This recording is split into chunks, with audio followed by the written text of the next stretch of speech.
I would like to take the privilege to introduce to you all Dr. Ravindra Utgikar, who has a varied experience and has been associated with companies including Forbes Marshall, Honeywell Incorporation, Suzlon Energy Limited, and Sterlite Technologies Limited. Sir is currently associated with Praj Industries as the Vice President, Corporate Strategy and Marketing. He has been with Praj Industries, which offers integrated solutions to bioethanol plants, water and wastewater treatment systems, bioproducts, etc. for the past 5 years. He has been a part of the marketing and sales domain for majority of his professional career. His core competencies include corporate communications, digital marketing, international operations management, and other such domains. May I please request sir to come forward and share his views with us. Thank you. Thank you very much for this generous introduction. Dr. Rao, Dr. Subba Rao, esteemed panelists, it's an honor to be on this panel and to talk about a topic that is really close to my heart, just as it is close to your heart, about environment. Before we go any further on the environment topic, I have to recall the fantastic immortal words of Mahatma Gandhi, who said that Mother Nature has given enough for man's needs, everybody's needs, but not enough for everybody's greeds. And how true it is that we are experiencing it very hard way. The World Environment Day was started some 46 years back, and every year they have been running different themes with the goal of environment protection. And today's theme is, this year's theme is ecosystem restoration. And today's theme, we have taken a derivative, which is a reimagine, recreate, and restore, which is very apt and very fitting to what the global movement is all about. The biggest challenge human beings or mankind is facing is not in the form of global terror, not in the form of economic crisis that we have on hand, but is in the form of crisis that we have staring at us by way of conserving our environment, protecting our environment. Every year, World Economic Forum actually gets together and lists what are the top risks to the global economy. Like last year, this year's list also featured top 10 global risks, out of which 6 risks were associated with environment, which means that there is a big consensus building all over the world, developing nations, developed nations, that the biggest risk to the economy will come from one or other aspect of environment, whether it is pollution, whether it is climate change, whether it is water availability, whether it is any other issues on the marine side, and so on. So that's really like a wake-up call. And there is always a big hue and cry that not enough is being done to actually combat those evils of environment, evils of climate change and global warming. And why is all this happening? Because the countries and nations are relentlessly for economic growth. For the economic growth, there is a rapid industrialization that is happening. To support the industrialization, there is a big infrastructure built up that's going on around the countries, and India is obviously no exception. There are many people who are migrating from rural to urban areas in pursuit of jobs. That means that the forests are compromised. We are also witnessing that there is a huge mining activity that is going on that is depleting planet Earth and causing irrevocable damage. There are huge transportation needs. And to support this continuous economic growth, that has to be fueled by ever-rising energy demand. And that energy demand is today heavily dependent on the fossil fuel resources, namely coming in the form of coal or oil. And these fuels, when combusted, emit greenhouse gases. These greenhouse gases, it's been clearly established, is one of the major reasons for global warming and climate change. And we are already witnessing untimely rains, floods, droughts, scorchy summers, and untimely winter conditions all around the world. The rain continues to hit us and damage our crops. These are all evils of climate change, which is making the not only the economic survival, but overall the sustainability of the planet. There is an imbalance in the ecosystem that is making things even more difficult. So if you look at the energy landscape today, it's totally dominated by fossil fuels. And if we have to change in the going on with the theme of ecosystem restoration and reimagining, we need to reimagine how we can look at the energy canvas or energy mix that can be different from what it is right now. Typically saying, can we move from brown to green? And panelists earlier have spoken about some of the things that they talked, that one way to make this transition happen is by way of adopting the renewable energy. Enough has always been talked about solar and wind, but today the topic I was to discuss with you is about the bioenergy or biofuels. Now, before I go there, I want to reiterate that India is signatory to the COP21 Paris Climate Change Summit, which means that we have an obligation to keep our carbon emissions in control, in fact, reduce the carbon emissions, which in turn is going to help combat the evils of global warming.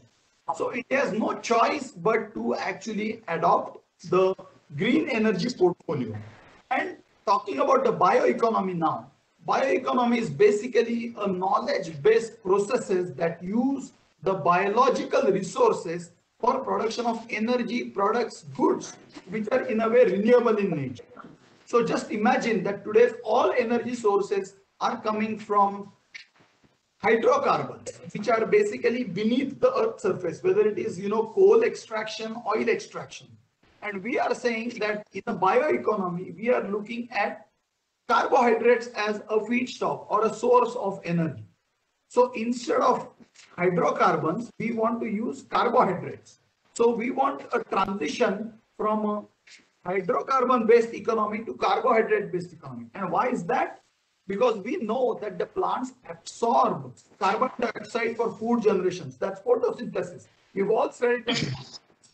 And in turn, we also know that fuels, products, materials made from biological sources, when consumed, emit carbon dioxide. So one hand, plants absorb carbon dioxide. Another hand, the products and fuels made from biological resources emit carbon dioxide. So in a way, you have what we call as a carbon neutral cycle, which means that if you look at bioeconomy, it is taking the carbon away, which is the main culprit for causing climate change or global warming.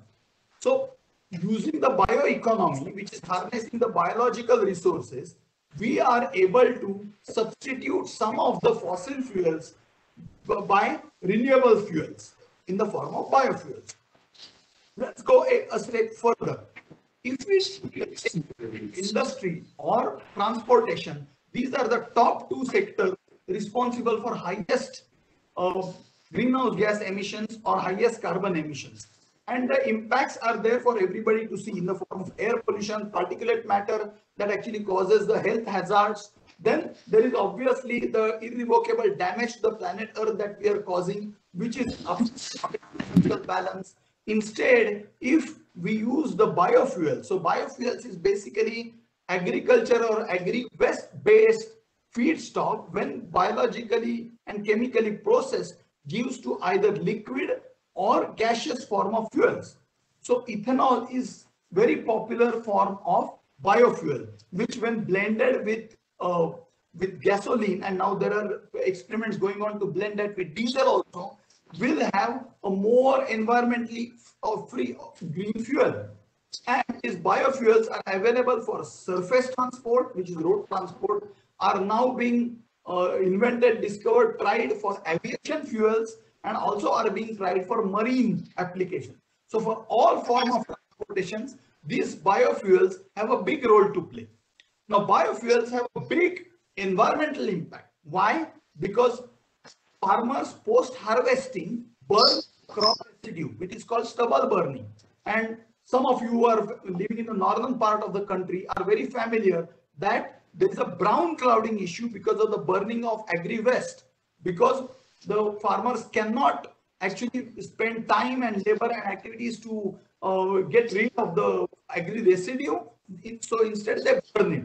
So these biological processes, what we call lignocellulosic ethanol, actually there are processes available where you use that agricultural waste in terms of rice straw, cotton straw, wheat straw, all that can be used as a feedstock, and in turn what you have is a biofuel, whether it is a compressed biogas. India also imports huge quantity of natural gas, and then after refining we get a compressed natural gas. Similarly, using this agricultural waste that I spoke about, you can make compressed biogas, which is more high octane in nature. So, and what's more important, environment friendly, it solves the brown clouding problem, it has less particulate matter, it takes away the carbon dioxide emissions which otherwise would have happened because of the introduction of the fossil fuels. So in many ways, environmentally it is beneficial.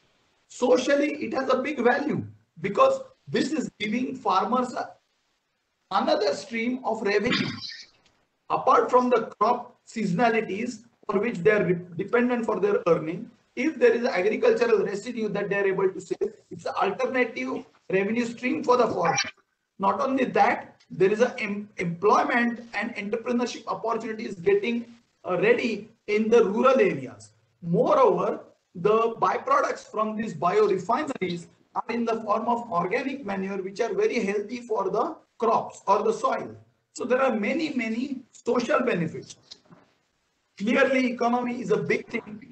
India imports about 80% of its, fossil fuels from the import sources. So there is a big outgo in terms of foreign exchange.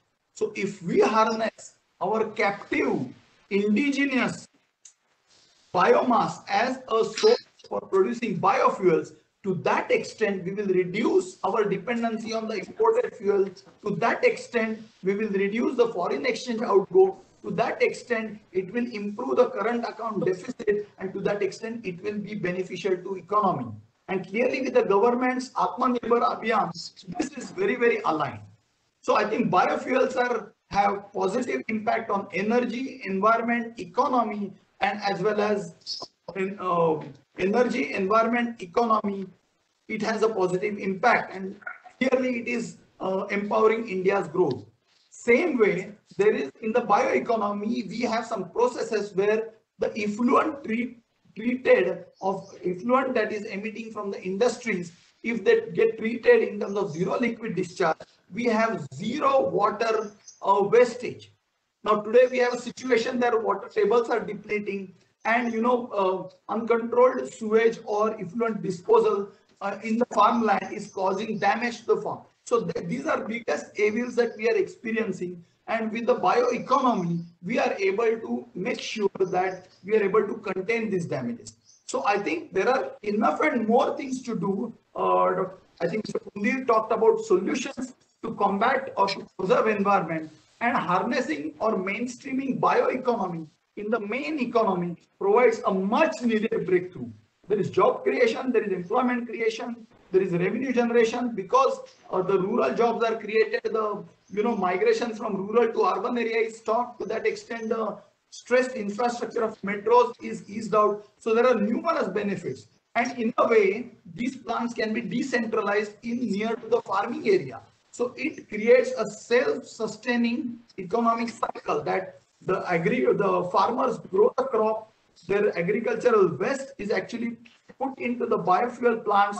That biofuel plants in turn produce biofuels. Those biofuels can be used in the tractor or vehicles that they are using, and the byproducts from those plants can be used in their own farms.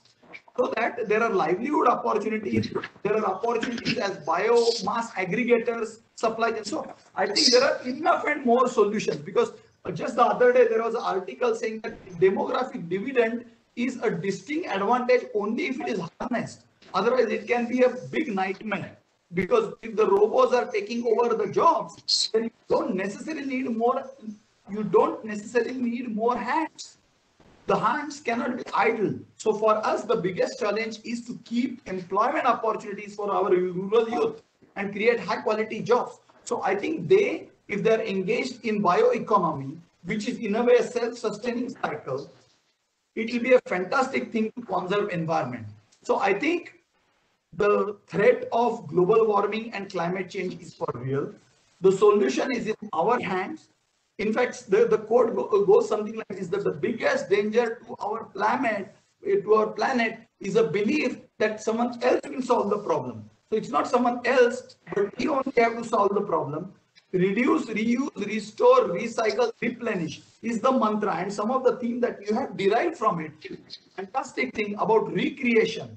Of recreation, reimagining the fuel landscape, energy landscape, recreating from waste to wealth, which is a form of fuel. That is also a very good thing. And in turn, we restore the ecological balance instead of trying to create more carbon, more greenhouse emissions, and actually heading to a path of no return. So I once again thank you for inviting me. This has been a wonderful conference. I have learned a few things from the experts who have spoken so far, and I hope we are able to add value. And each one of us takes an oath today that we will take responsibility of conserving environment in every aspect. We will try to reduce, reuse, recycle, replenish, replace, and we will try to move away from consumption-based economy, value-based economy, and try to harness sustainable practices. In fact, sustainability is the word for everything, whether it is sustainable growth, whether it is sustainable economy, whether it is sustainable livelihood, or for that matter, it is sustainable condition, living condition. So I think we all need to do our bit. Environment Day is just another reminder for us to do our bit. I especially thank MIT WPU, my alma mater. It's always a pleasure to be here. I still remember the years in late 80s that I spent here, and also the Distinguished Alumnus Award I received through Dr. V.D. Garrard. And I feel very proud to be associated with my alma mater every now and then. I look forward to opportunity to engage with you again. Thank you very much. How can India create production facilities for biofuels to satisfy its large fuel demand? So I tried to answer it in the box. What I said there is biofuel plants already exist in India. What is required is a scale up. For scale up to happen, there has to be a whole ecosystem that needs to come in play. Just imagine hundreds of years back, there was no ecosystem for coal transportation. Coal is concentrated somewhere else, power plants are concentrated somewhere else. This all distribution needs to happen. So all that ecosystem came along, right? Same thing with the gas infrastructure, pipeline, extraction, all that. Similarly, for biofuel projects, the whole infrastructure and supply chain, both backward in terms of feedstock management from farmland, organized manner to the advanced biorefineries, and from advanced biorefineries all the way to the oil depots or fuel dispensing stations. So all this forward and backward ecosystem needs to play. It needs strengthening. Then will come scale. There are commercial scale high capacity biofuel plants that are already being set up in northern India, and the work is on. I mean, there is a policy called, if someone is interested, there is a policy called SATAT, SATAT, that is the government wants to set up 5,000 compressed biogas plants all around the country, which will have a self-sustaining economy, and they will feed to either the gas grid or they will be fed to the oil dispensing station. So the long and short of it, plants are already existing. What requires is scale up. For scale up to happen, the strengthening of the whole industry ecosystem, finance, equity investors, developers, feedstock suppliers, energy off-takers, all this legal, contractual framework, business modeling needs to come in play. Complex topic, but that's the answer to your question. Thank you, sir, for your valuable thoughts. Requesting the speakers to kindly accept this small token of gratitude from our side.